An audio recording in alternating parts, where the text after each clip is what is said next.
The last images of Nelson Mandela while he was still alive. Filmed last April, they show a frail 94-year-old with a vacant expression, a world away from the charismatic and charming liberation hero who led South Africa to democracy. The former president was admitted to hospital repeatedly over the last few years for a recurring lung infection.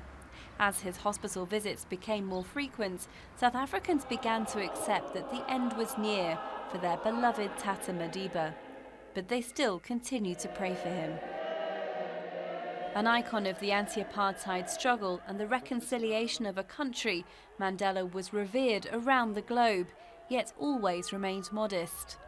Nobody who has got some conscience politically would have avoided doing exactly the same things that we did.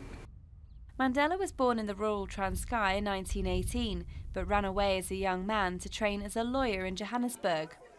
There he was drawn to the struggle against white minority rule and became a key player within the banned African National Congress. For me, the major shift occurred in the late 50s when he embraced armed struggle.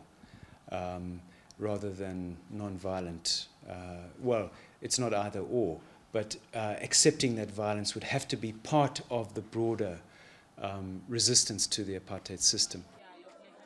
Mandela's political activism led to his arrest in 1964, and he spent the next 27 years in prison, most of them on Robben Island. Mandela was finally released in 1990, thanks to strong international pressure. Despite his years behind bars, he embraced reconciliation, helping reduce racial conflict in the new Rainbow Nation. Whites are fellow South Africans, and we want them to feel safe, and that we appreciate the contribution they have made towards the development of this country. Mandela was voted in as the country's first black president in 1994.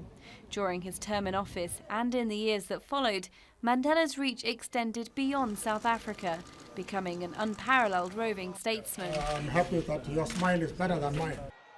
Remembered for his public contributions, his personal charm was perhaps Mandela's most powerful weapon, helping to build bridges.